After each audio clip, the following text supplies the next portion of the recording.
What is this place? Somewhere long forgotten by everyone. No one comes here anymore. Nor does anyone care about what... It was before I became a Harbinger.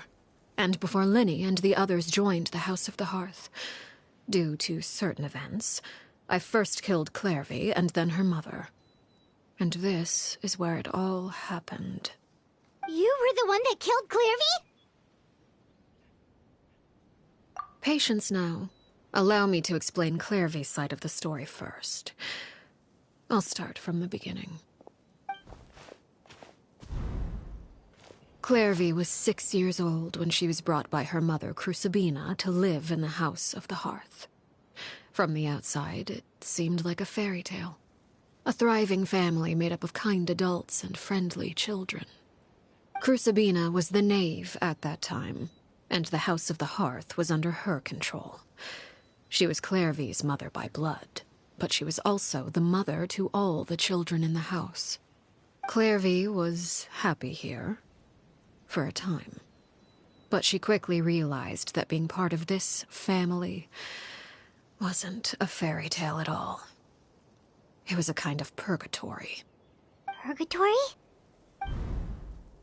Exactly.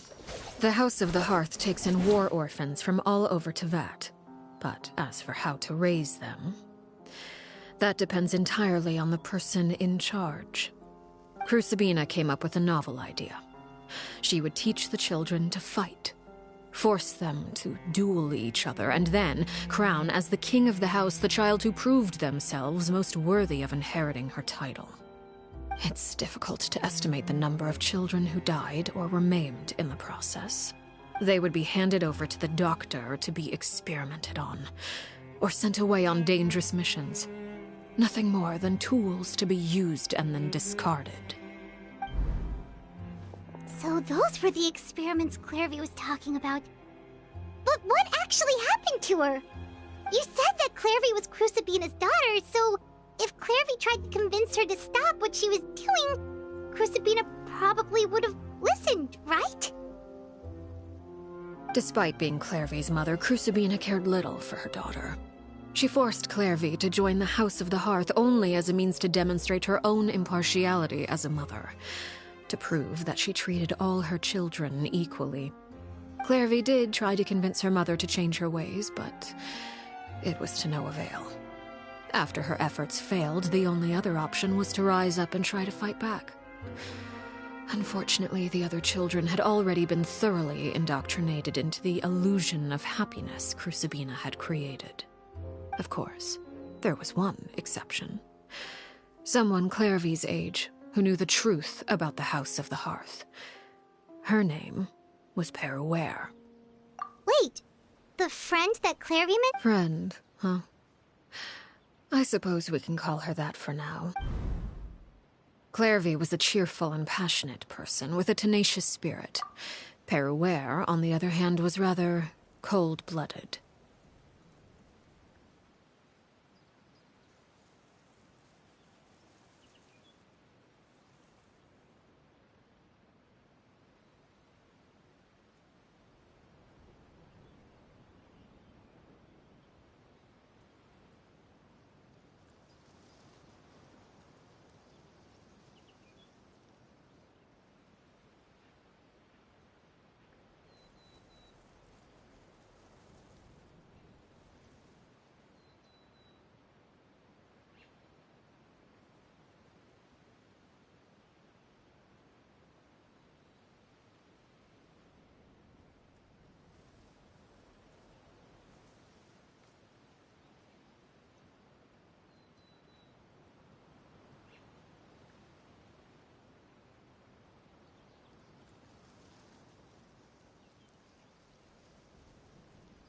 Her cold-blooded nature allowed her to see through Crucibina's facade.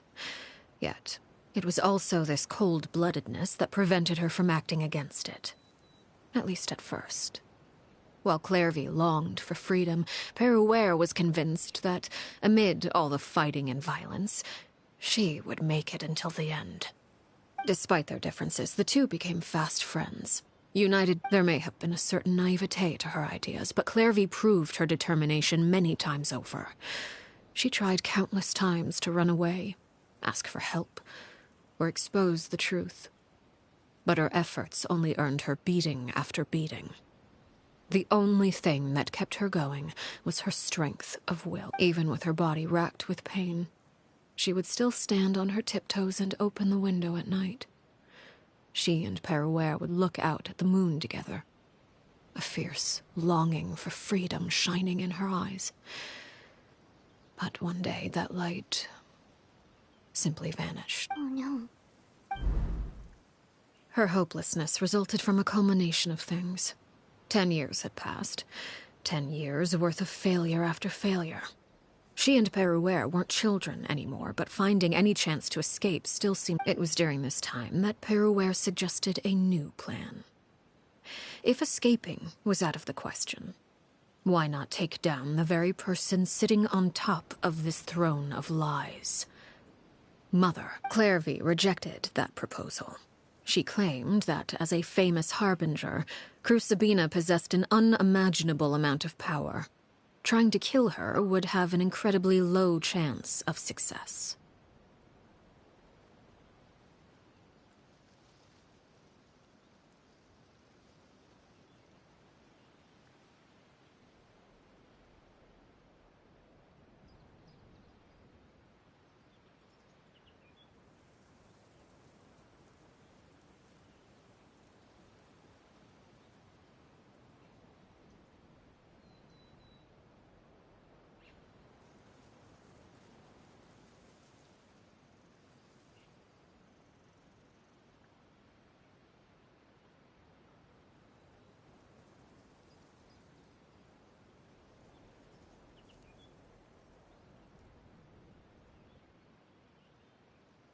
Clieve never gave another reason, but Perouer could see it written all over her face.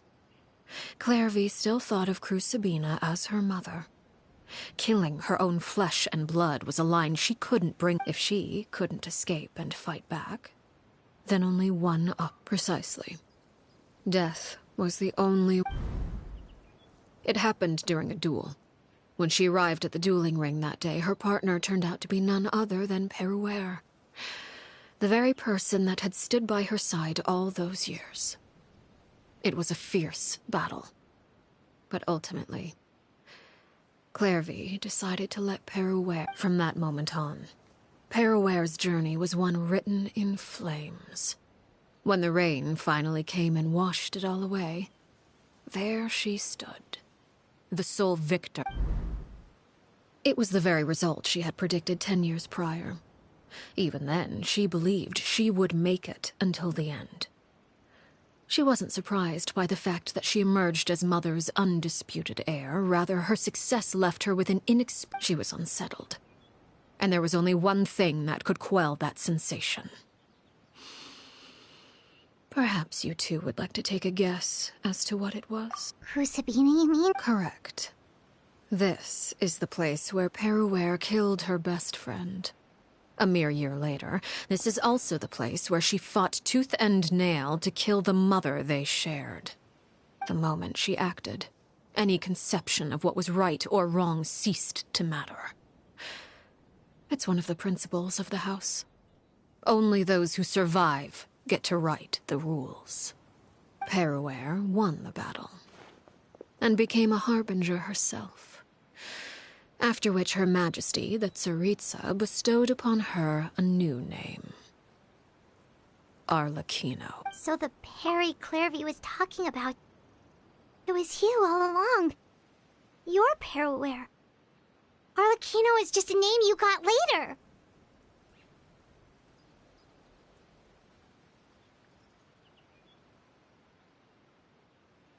I left that name behind long ago. I must say, hearing it now does bring back memories. After I defeated Crucibina, the moniker of Mother died with her. I chose to forego the title she called herself, and even chose to give up my own name. I rebuilt the House of the Hearth under a new identity. Not only as Arlecchino, but as father.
And that is where the story ends.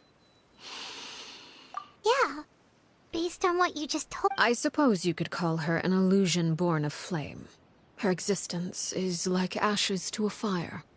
Something left over in the wake of blaze and ruin. You see, a certain power runs through my veins. It's not unlike a curse. My flames leave behind shadows of anything they consume, of course. The chances of those shadows morphing into a sentient entity are exceedingly slim. Clieve died when she was 16 years old, but what emerged from the flames was her 6-year-old self. Her appearance wasn't the only thing affected. Most of her memories were lost to the blaze as well. Memory is a mysterious thing indeed.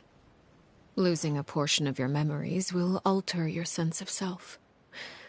Lose 10 years' worth, however, and it would be like living in the past. No wonder Paimon got such a weird feeling when we were talking to. Perhaps I should put it this way. Clieve is someone trapped in time. It may seem like she exists with us in the present, but she truly lives in the confines of her own past. So if all of that is true, then you must. Indeed. She's a rather volatile and unstable entity. Sometimes she would look after the children. She's even saved some of their... But other times, she would hide from me and become obsessed with revealing the truth about the house. Shadows don't have the capacity to learn or grow. Any new information they encounter is quickly... Your attempts to expose Clieve to sunlight. They failed, yes? The reason is actually quite simple. In Clieve's mind, the house is impossible to escape. And it is this very perception that traps her there. But no matter. All I have to do is kill her again, and all will be resolved. I don't anticipate so much as a single speck of ash will be left behind this... Wait! Paimon can understand why you might want her gone, but isn't there another way? So what if she's trapped in her 6-year-old self? She's still your friend! At least talk to her first!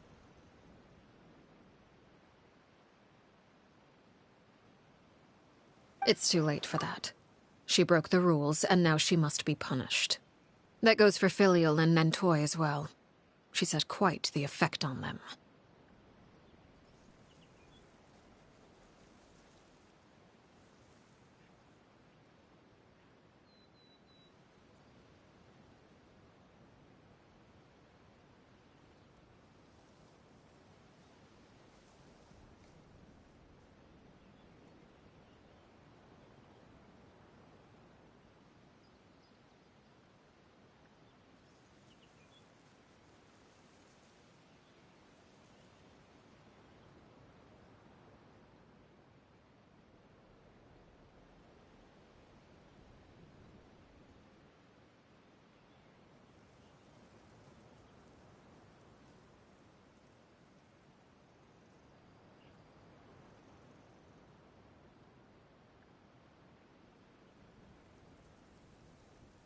I hope you understand. The difference between Crucibina and myself lies in our formulation of the rules, not our policy for enforcing them. Upholding the rules without question is a trait we both share, because that is how a household should be run. Is this really what you want to do? Whatever could you mean? Don't you want to say a proper goodbye at least?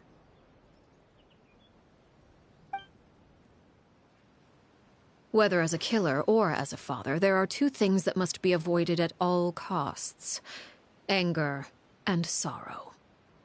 Anger makes you impulsive. Sorrow causes you to waver.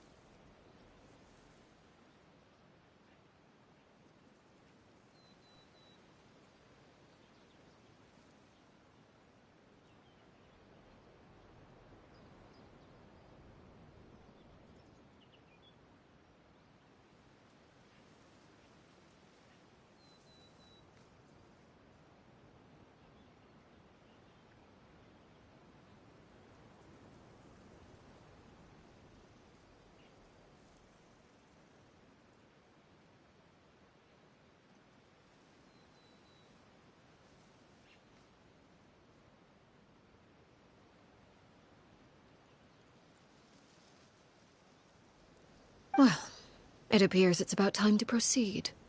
Before we arrived, I told some of my well-behaved children to bring our troublemakers here by nightfall. I do believe I've kept my end of the deal. I gave your friends quite a bit more time. As for what happens now, we'll just have to wait and see.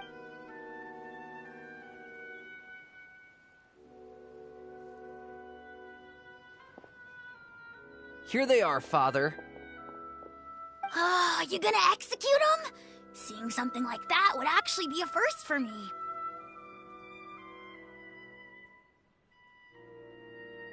Lyney! I'm sorry. I heard about how you helped buy us more time. But I still failed. I couldn't find a way to fulfill her wish. Huh? Are you... Perry? Indeed, it's been a while, Clieve. Perry! Shh. Stay right there. I'm sorry to postpone our reunion, but first, I believe certain scores need settling.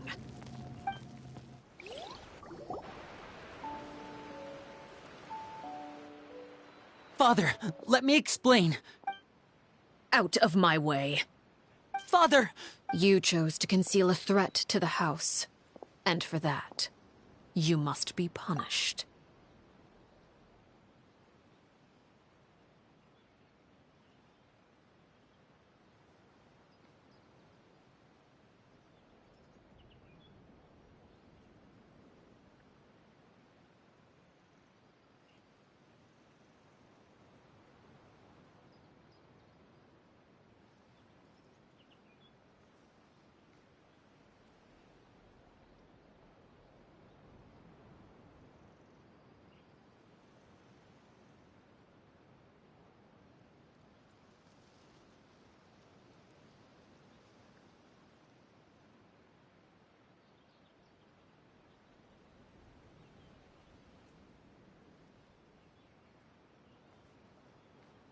Overall, however, I suppose your wrongdoing is hardly the most egregious of the bunch, so I'll deal with your punishments later.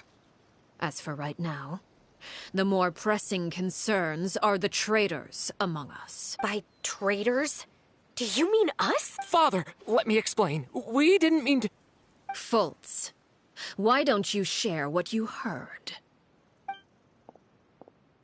Yes, Father. Secret Midnight Meeting number 3. Participants, Filial, Nantoy, Sato, Toddy. Nantoy clearly said, if only Father wasn't the one who took us in.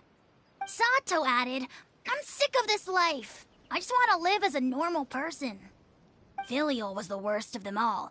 She called us crazies and said a bunch of mean things about Father. I did not! You're lying! Fultz is trying to frame us. It's not like I'm the only one who heard those things. After that, you and Toddy and a bunch of other people started talking about Clieve. You were using all those things Clieve brought up as an excuse to question Father. We're birds locked in a cage. The only way out is to destroy it. That's what you said, wasn't it? You little... You just want me gone, don't you? What did I ever do to you, huh? And you, Sheplo, have you forgotten who stood by your sickbed, watched over you, and changed your dressings? Come on, let's hear it then. What's your reason for all this? You're wrong, Filial. We don't want you to die. You're our family. Liar. You wouldn't be doing this if that were the case. So why? Why have you backed us into a corner?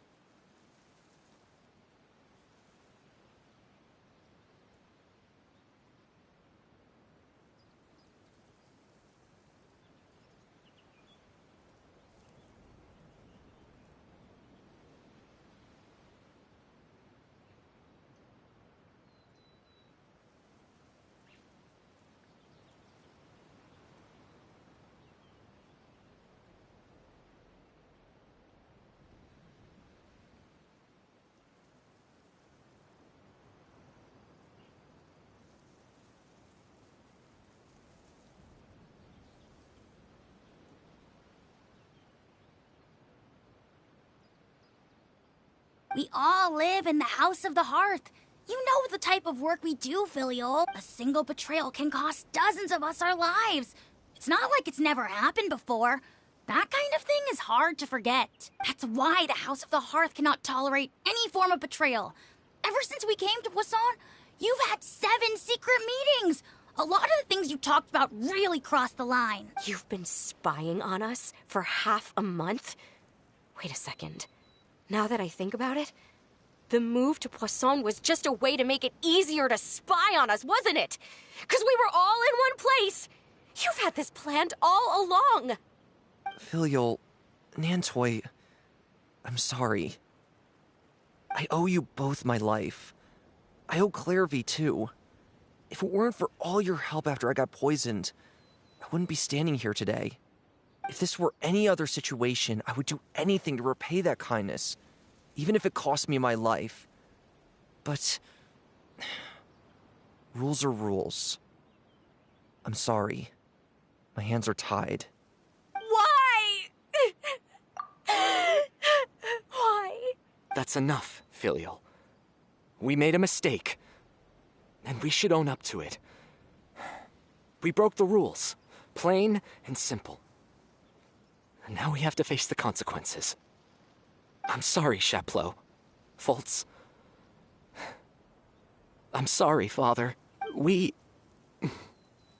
accept our punishment. Chaplot, according to the rules of the House of the Hearth, how should these traitors— All those who betray the house pay with their lives.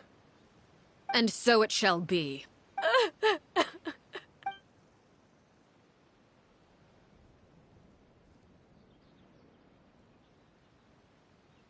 Father, please wait! Something you want to say, Lyney? Please reconsider, Father.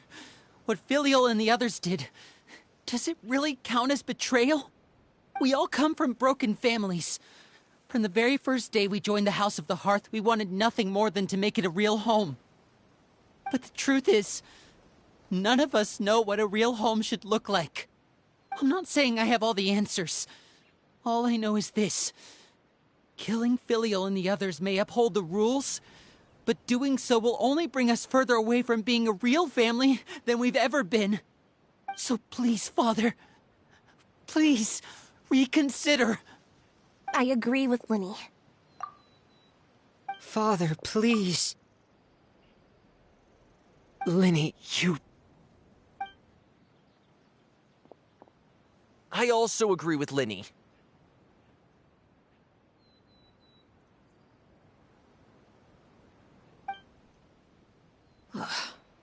An order once given cannot be rescinded.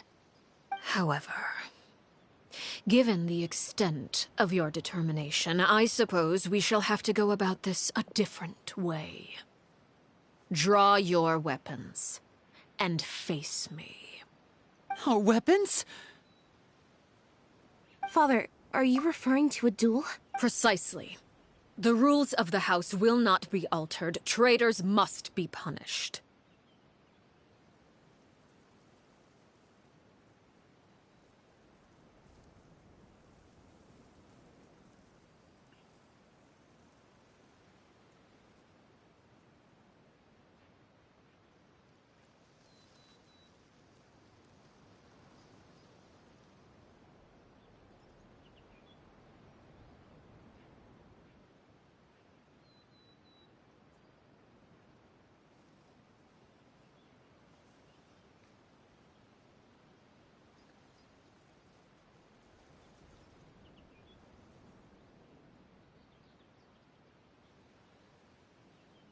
However, resolving disputes with a duel is also one of our rules, one that also applies to me. Demonstrate a sufficient showing of strength, and I shall offer a concession. Wait. Beat Father in a duel? Impossible. Father is way too strong, even for Lyney.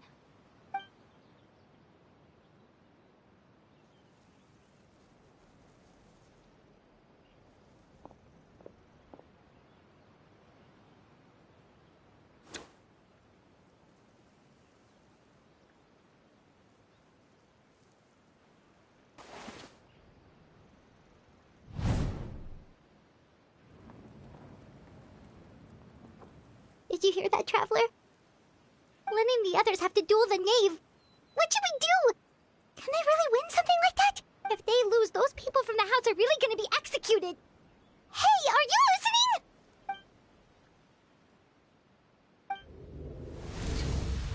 Don't you want to say a proper goodbye at least? Anger makes you impulsive. Sorrow causes you to waver.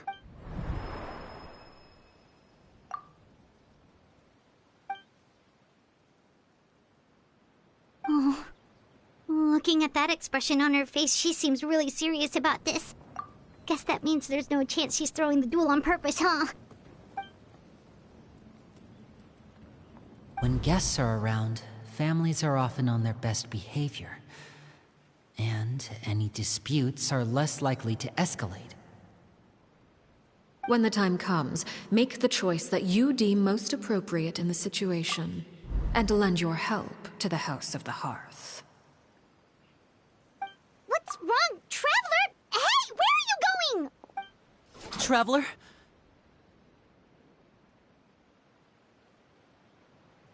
You're asking to join the duel against the Knave?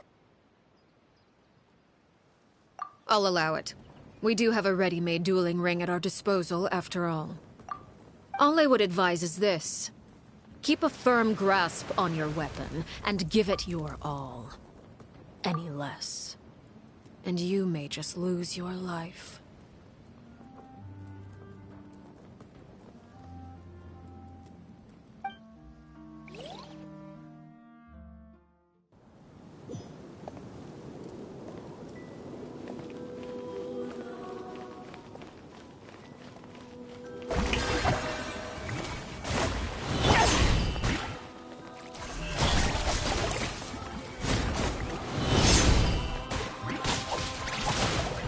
And with Warlock rising flames. Is it my turn now?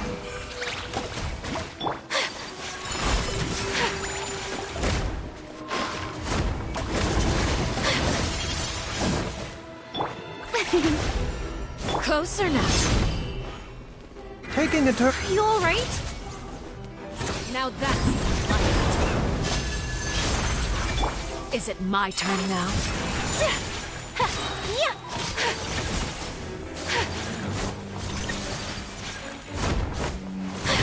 Unthinkable! Embrace the ice! Look out!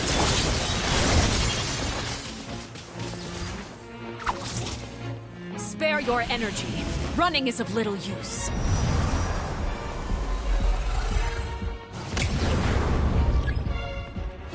Have a taste of purgatory. And voila!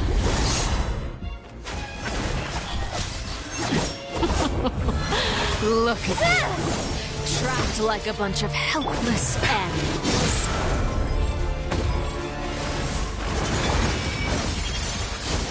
How amusing.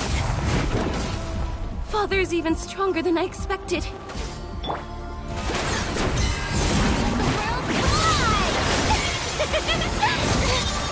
that!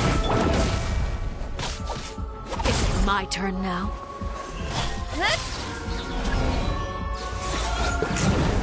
Spare your energy. I really have to draw my blade. Then...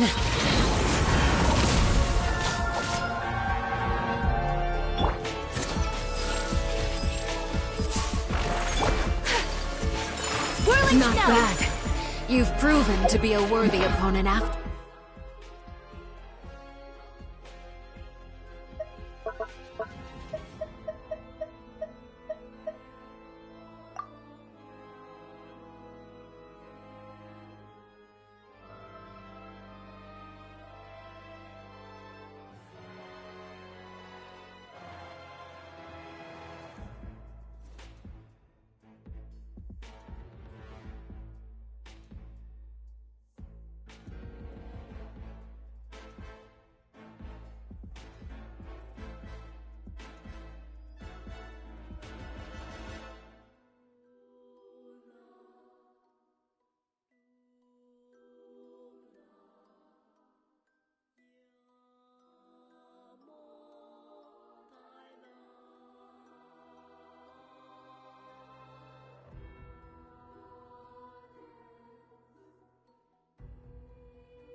father's movements! The show begins!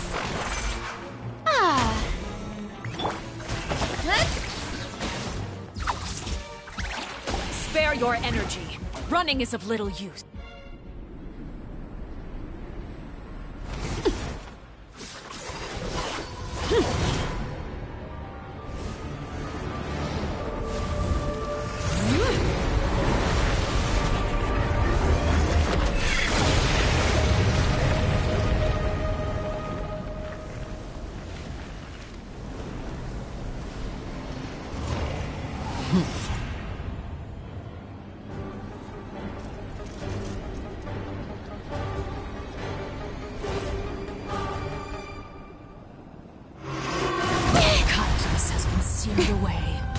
My blade is all that remains. Watch out for father's movements! Look out!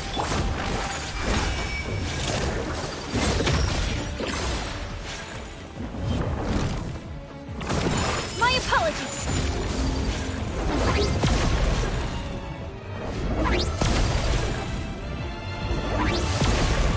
Now's our chance! Over here.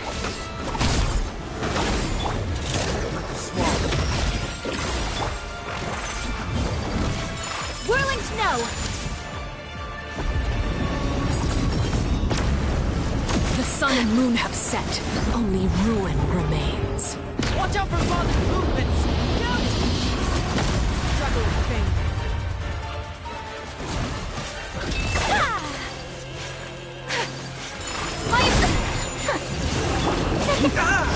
Mind the side effects. Now's our chance! Over here. Sundown is only the beginning.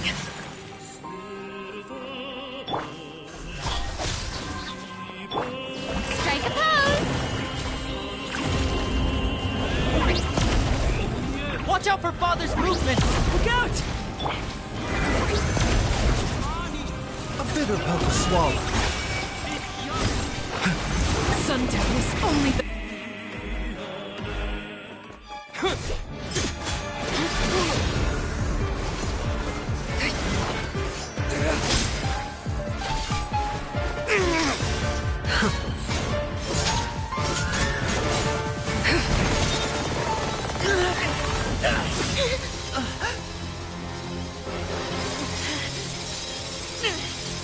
You should know better than to crowd in one place.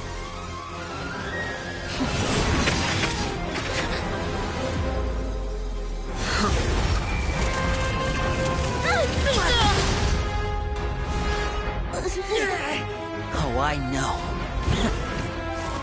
Now! I'm sorry, father!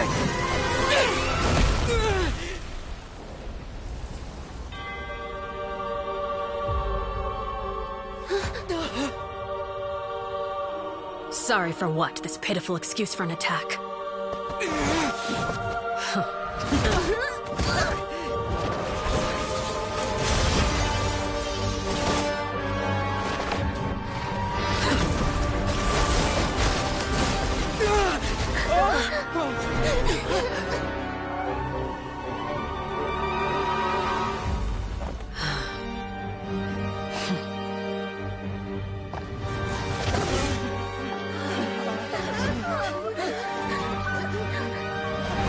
Father, no!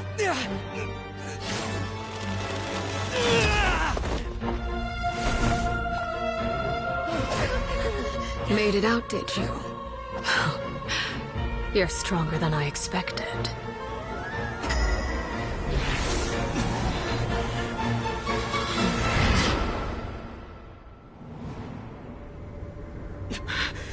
A crimson moon? I can't move.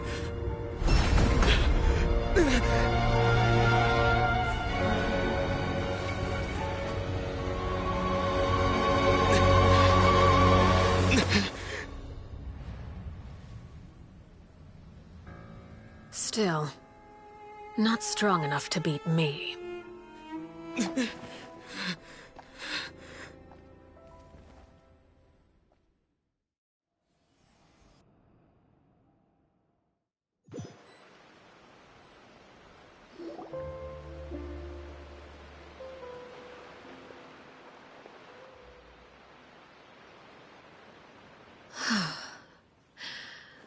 I believe we can end things here. It's not often that we get to enjoy the company of guests, after all. We wouldn't want things to get too out of hand. Brother, are you alright? Lyney! Given that I am the victor of this duel, as agreed, the punishment stands. No! I never thought things would end like this. However, everyone involved in the duel demonstrated a remarkable level of strength and determination. In light of this, I'm prepared to change the method of execution.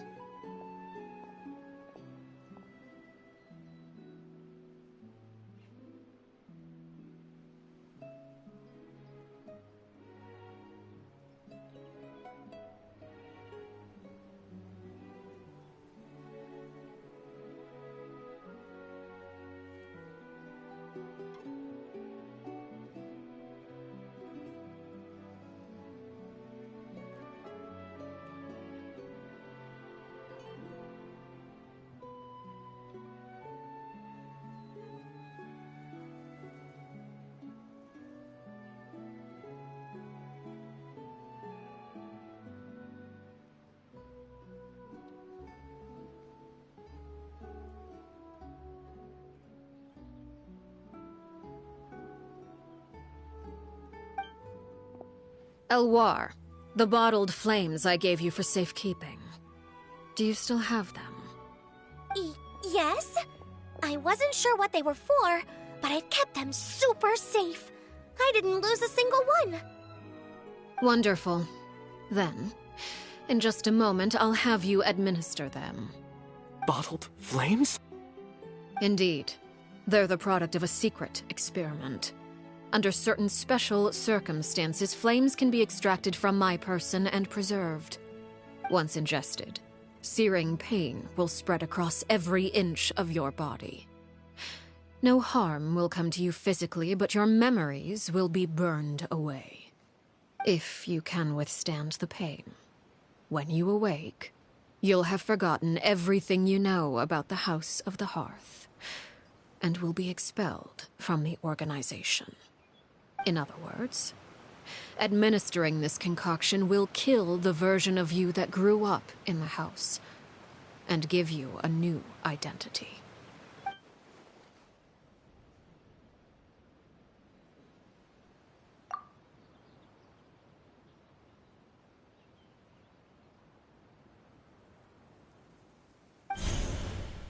Memory is a mysterious thing indeed. Losing a portion of your memories will alter your sense of self.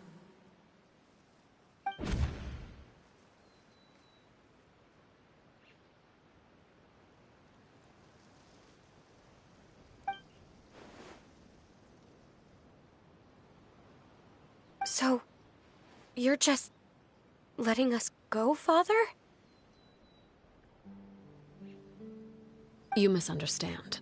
Memories are extremely important. Once consumed by flame, the version of you standing before me will die, and our secrets will die with you.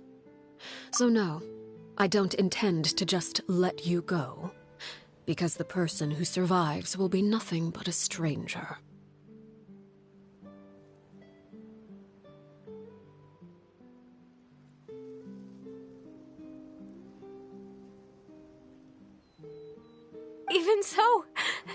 Even so, I won't have to live in fear anymore. I'm sorry, Father. I'm sorry I let you down. But I really... Don't cry, Filial. You haven't left the house yet, so there are still rules to be followed, yes? Remember what I taught you. Anger makes you impulsive, sorrow causes you to waver. Don't let yourself be controlled by your emotions. Of course. I'll remember. Dry your tears, and go pursue the life you really want. Yes, Father. Chaplot, Foltz, Elwar. Take them back to Poisson. And bring Lyney and the others as well. I prepared 3 extra vials of bottled flames. As for whether to take them, the choice is yours.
Goodbye, children. The next time we meet, I will no longer be your father. Thank you for all you've done for the house. I hope you have bright futures ahead of you.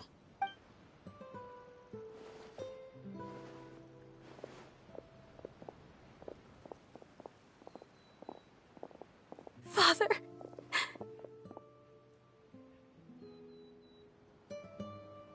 Let's go.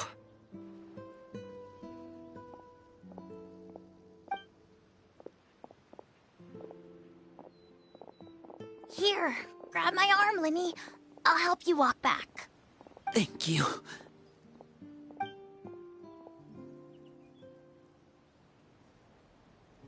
Clieve.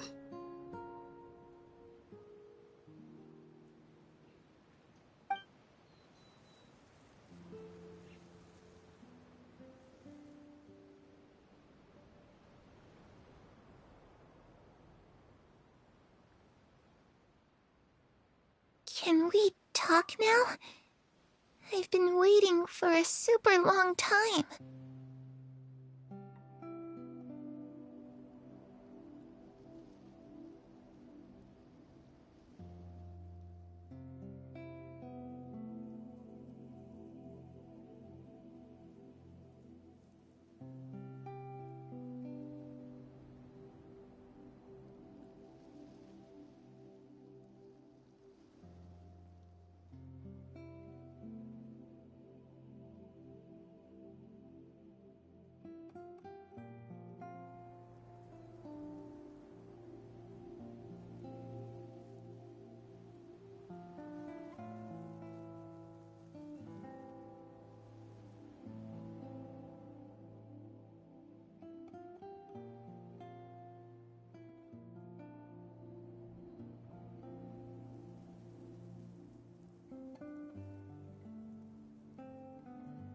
You really are Perry, aren't you? I haven't seen you in so long. How come you're all grown up? Wait, did I somehow travel to the future on accident? Or am I dreaming? What a long dream!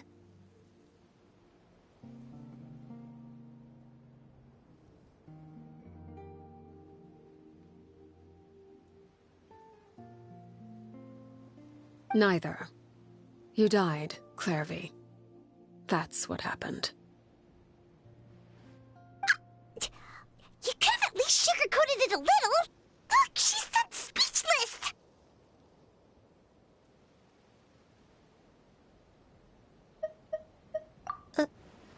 Oh. Okay then. Huh? That's it? You accepted it just like that? Yep. If that's what Perry says happened, then I believe her. Perry wouldn't lie to me. Plus, I don't really need to know why I'm like this. I'm more curious about what happens in the future. If you're a harbinger now, Perry, that means Mother is gone, isn't she?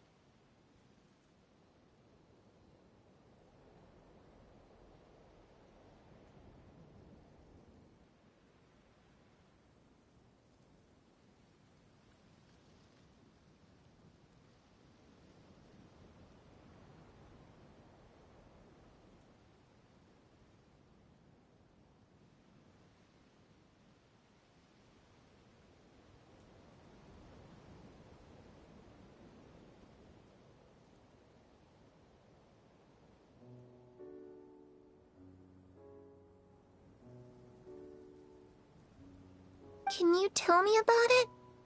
I want to know what happened to her. And to me.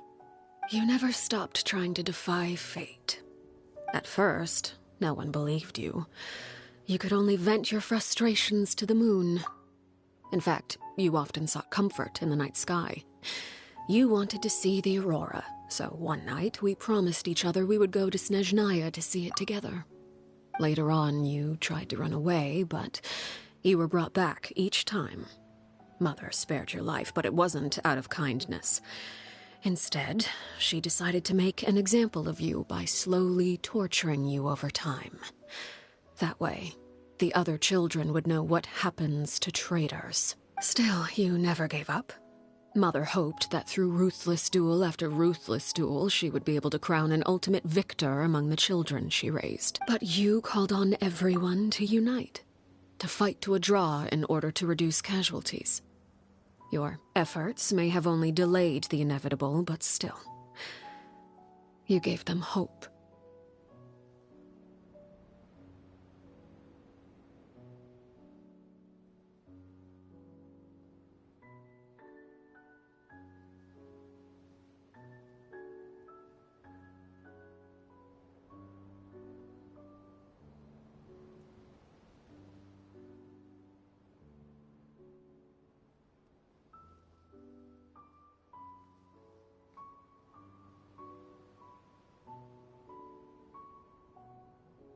You tried everything you could think of, but every attempt ended in failure. Still, you never turned your sword on Crucibina, and you never turned it on me. On that gloomy day, you told me, "For the last 16 years of my life, I've done everything I can to fight for freedom. But now, I realize that the only freedom I truly possess is the freedom to choose to die." I never imagined I would say something like that. I must have been feeling really worn down. But somehow, I still think I understand. According to Mother's plan, only one of us was going to make it until the end. And I always hoped that person would be you. If I could do it all over again, I still don't think I would make a different choice. Even when I first met you, I knew you'd be able to do what I couldn't. Is that so? Even now, I'm not sure I truly understand what kind of freedom you were trying to pursue. But as the head of the House of the Hearth, and as the children's father, I've tried to give them the most basic of freedoms. The freedom to choose their own fate. It's something I discussed with the Iudex of Fontaine. The children who want to leave the house will have their memories wiped clean of all secrets pertaining to the organization. In return, they will be allowed to live a normal life in Fontaine without being prosecuted for their past. Of course, I won't simply hand freedom to them on a silver platter. They have to fight for it and prove themselves worthy of it. Only freedom that is earned has true value. That's more than enough. That's exactly the kind of life I was fighting for. You know, Perry, I think you're a pretty amazing king, and a really great father, too. I'm really happy that you're the one who took over the house. I guess I do have one regret, though. I still haven't seen the outside world. Well, it just so happens that our dear guests over here have been to many nations and traveled to countless places. Perhaps they would be willing to tell you what the outside world is like. Really? Of course! We've traveled all over the place. We've got so many stories, we could probably talk your ears out for 3 days straight!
know, I used to dream of being a bard.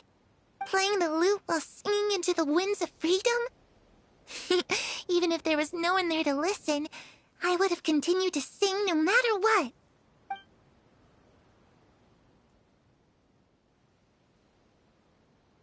Ah, that's where Mora comes from. I never knew that before.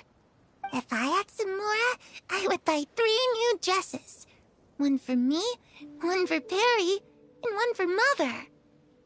It's just too bad Perry doesn't like wearing dresses. And Mother, she probably wouldn't accept something like that either. I guess I'd just have to keep them all for me then. I could wear a different one every day.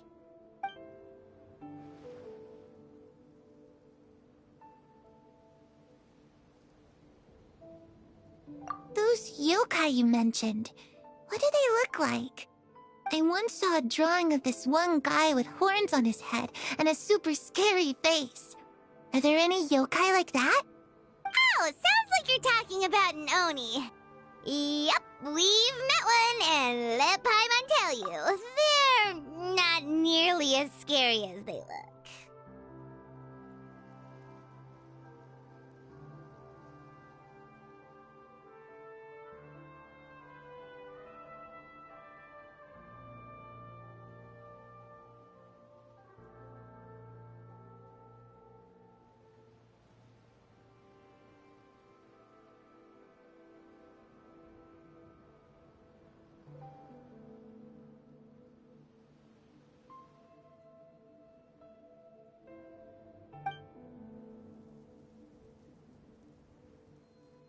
I was always too afraid to skip Mother's fighting lessons.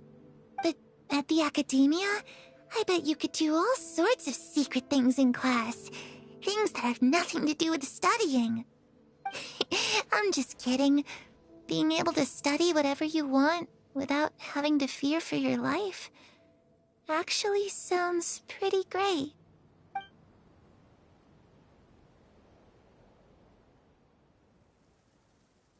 The situation was super dangerous. Lyney and Lynette were accused of committing a crime, and they were going to have to stand trial at the Opera Epicles.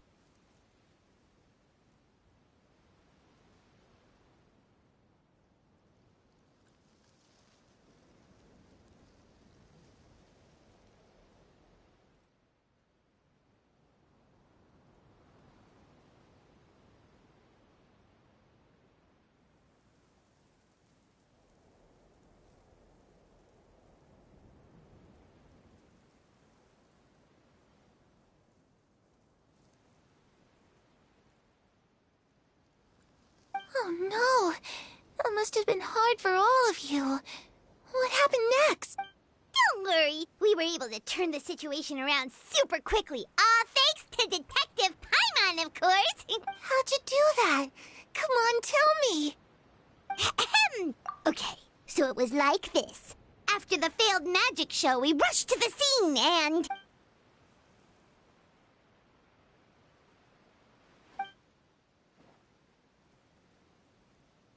Shadows don't have the capacity to learn or grow.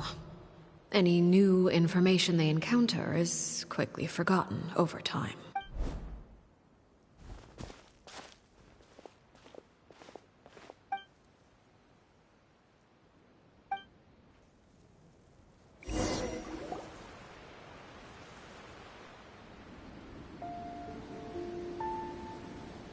Clieve.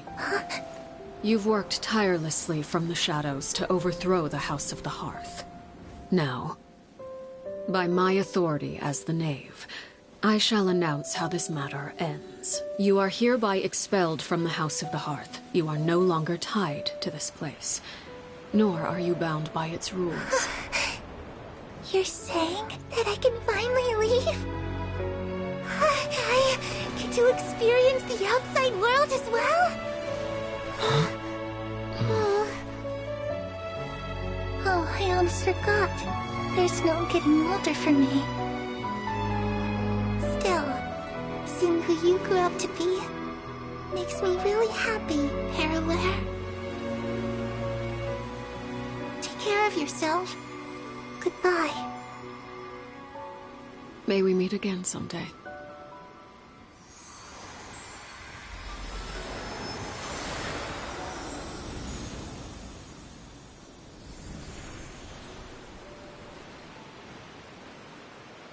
Clieve. She left so soon. Paimon didn't even get to finish her story.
I also have certain sentiments left unsaid. I wanted to tell her that the aurora I saw in Snezhnaya was just as beautiful as the ones in the pictures, but a shadow's memories reset at dawn. Had we delayed any longer, we wouldn't have had the time to say goodbye. Whatever regrets may linger, let them be lost to the coming of a new day. Father? It's Lyney! Hey, Lyney!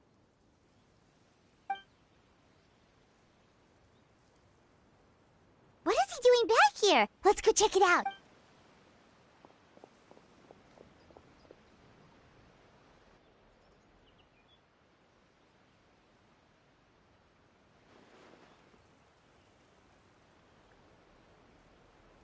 Father, the bottled flames have been administered. Filial and the others have left the house. And you? What have you decided? Thank you for giving us that choice, Father. But we never wanted to leave the house. It's the only home we've ever known. Lynette and Fremine feel the same way. They're recuperating back at the Hotel Bouffe d'été. But I decided to come back and tell you where we stood. I'm sure you're well aware of the expectations I have for you. I want you to follow in my footsteps and become the next king of the house. Yet you seem to have different ideas. I must admit, I'm rather surprised by your decision to stay. There's nothing wrong with choosing to live a quiet life. Leading this organization is a heavy responsibility, one not so easily carried by someone forced onto the throne. I just never understood what you saw in me. What made you believe I was deserving of that throne? You're brave, talented, and, most importantly, you cherish your family.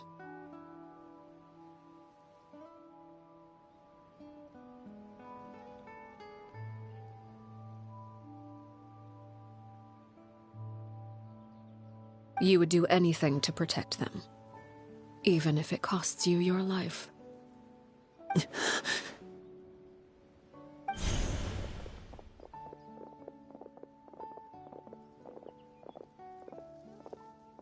Speaking up back there was so brave of you, Lyney. It's all thanks to you that we were able to convince Father to back down. You're a hero, Lyney. Hero?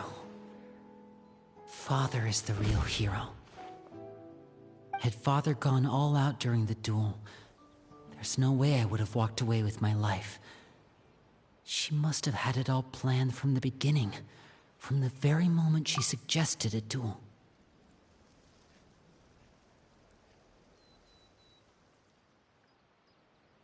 I'm not deserving of that title. I'm not strong enough or smart enough. You're wrong. In my opinion, all you need to be deserving of the throne is conviction and the necessary strength to act on it. We may have different ideas of what it means to be a family, but you can hardly be said to lack conviction. What you truly lack is strength. For someone of your talent, though, that's something that will come with time. Even without that strength, you still chose to face me in a duel, even though the odds were stacked against you. That capacity to honor your convictions is what I truly see in you.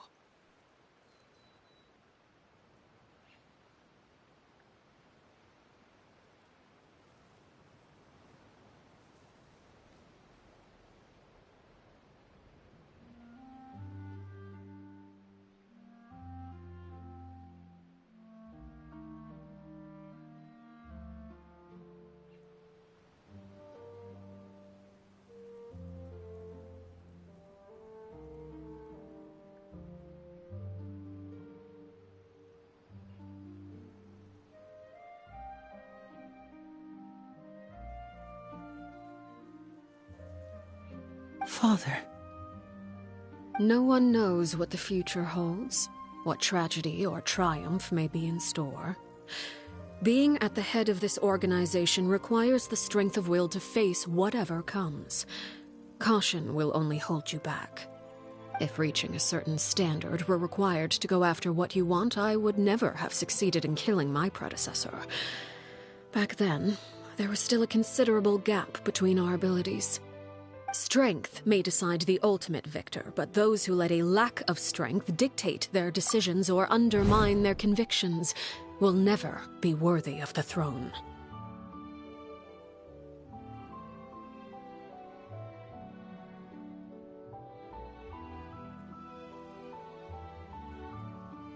I understand, Father. Thank you. Children must grow up to surpass their parents. Only then can a family continue to flourish. The road ahead is not an easy one, so I'll ask you one last time. Are you certain you want to stay? You've done so much for me, Father, and that kindness must be repaid. Plus, with Project Stuja at hand, there are many dangers ahead, and I, for one, don't intend to back down. Protecting my family at all costs. That's my conviction. Then you're welcome to stay. As for Project Stuja, you need not be too concerned. If those cowardly businessmen and heartless dignitaries try to take us down, I'm prepared to teach them a lesson.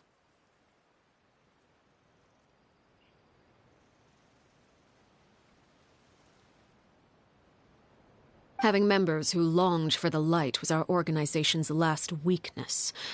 With those members no longer among our ranks, the House of the Hearth is like a spider hiding in the shadows. We need only wait for our prey to come to us.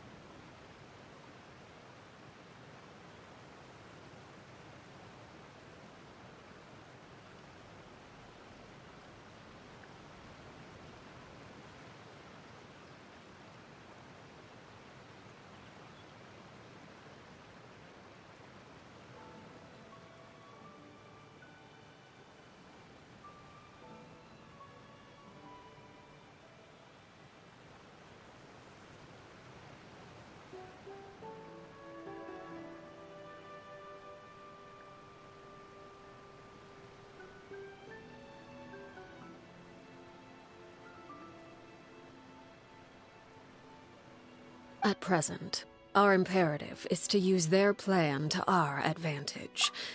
In doing so, a crimson moon shall rise amid the frigid blizzards of winter. No demonstration of loyalty shall go unrewarded, and no sacrifice shall be in vain. As for the two of you, whether we meet again as friend or foe, I'll remember the camaraderie we shared in this moment. No matter how arduous the journey ahead, I hope we both reach our desired destination.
Exactly. But none of them believe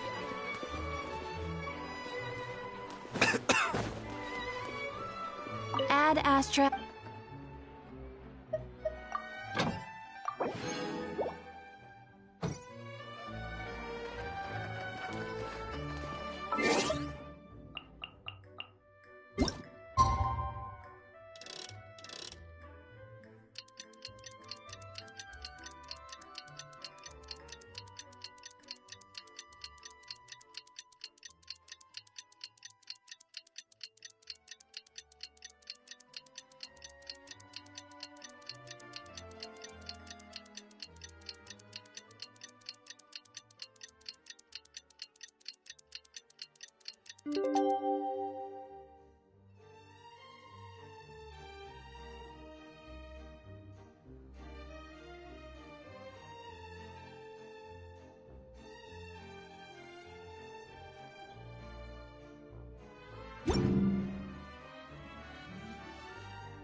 Lynette and Fremine were recovering at the Hotel Bouffe d'été?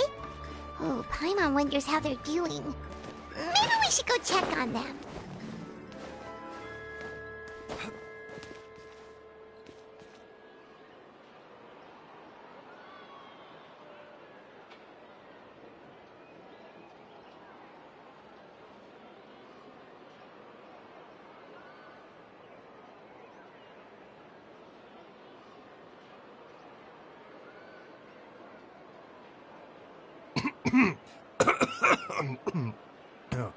Oh, it's just some chronic problem I have flaring up again. Nothing to worry about.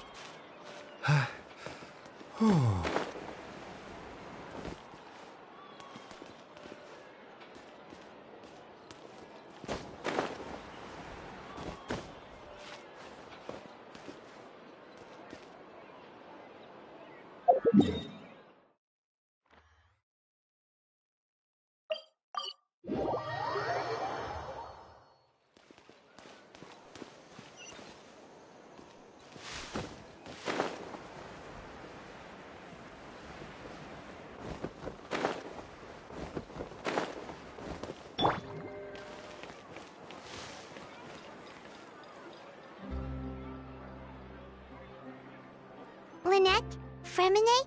How are you feeling? Much better. Whew, what a relief. What about you? Are you feeling alright? I knew you'd come out unscathed. Us, on the other hand, well, we've been bedridden for 2 days. Oh, and I wanted to ask, is Clieve gone? Lyney and the other members have left Poisson and returned to the House of the Hearth. According to him, there haven't been any more sightings of a spirit roaming the house.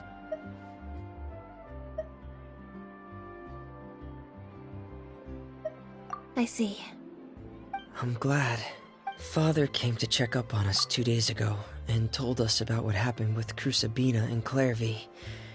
Actually, I've met Crucibina before.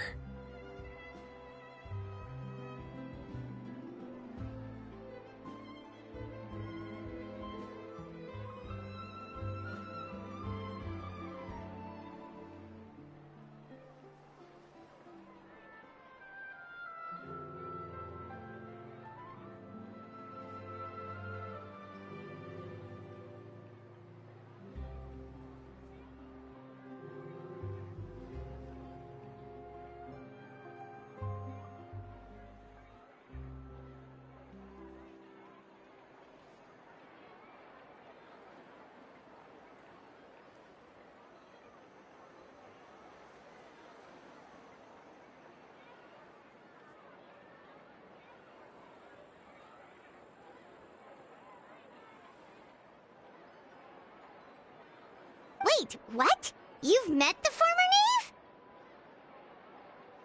Crucibina died a year after Clairvy. It was during the year between their deaths that I joined the House of the Hearth. Crucibina had an extremely cruel and radical way of doing things. While she was alive, the atmosphere in the house was suffocating. When I joined, though, the experiment she valued so much had already come to an end, and all the people involved, dead and injured alike, were gone. Crucibina never talked about the past with us newcomers. A couple of months after I joined, Father killed Crucibina and burned all her files. With that, the names of all the people subjected to her experiments, Clairvy included, were lost to the flames, along with the painful memories they represented.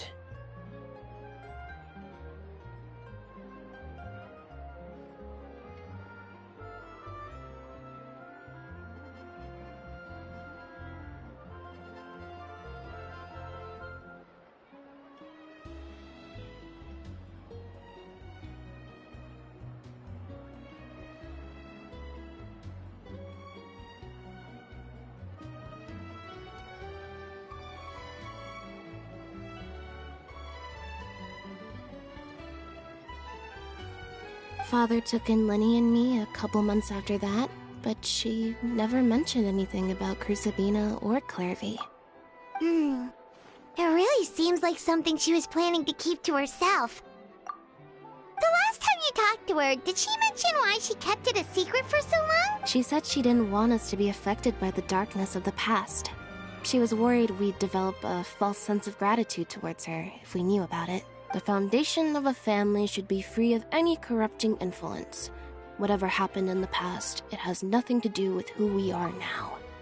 And that's what Father told us in the end. But I still thanked her for everything.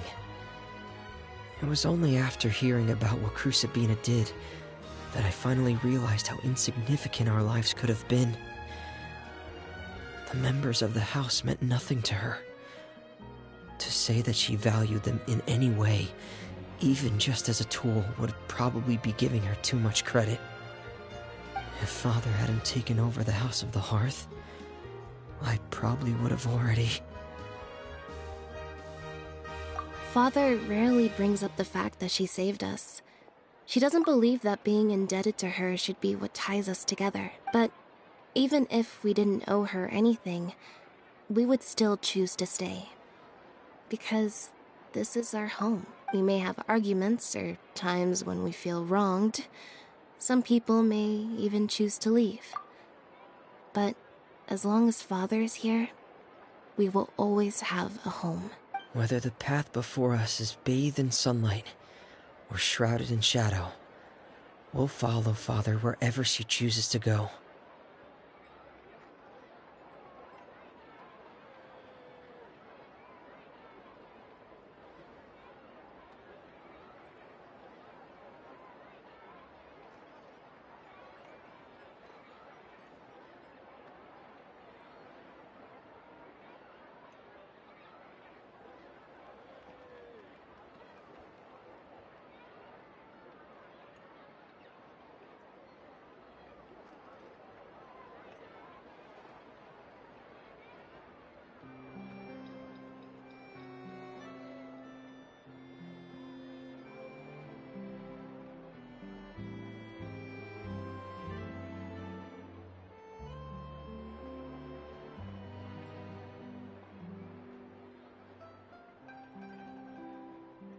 So I wanted to say thank you for helping us make it through this crisis.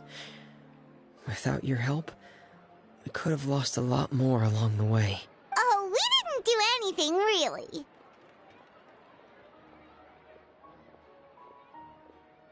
Of course. You're welcome anytime. Are Filial and Nento... I actually saw them at a cafe this morning. They didn't recognize me. From what I could tell, they were drinking coffee and talking about one of the operas that started running recently. They seemed happy. If I had to take a guess, I would say they finally found the kind of life they always wished for.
I am the Knave, Arlecchino, fourth of the Fatui Harbingers.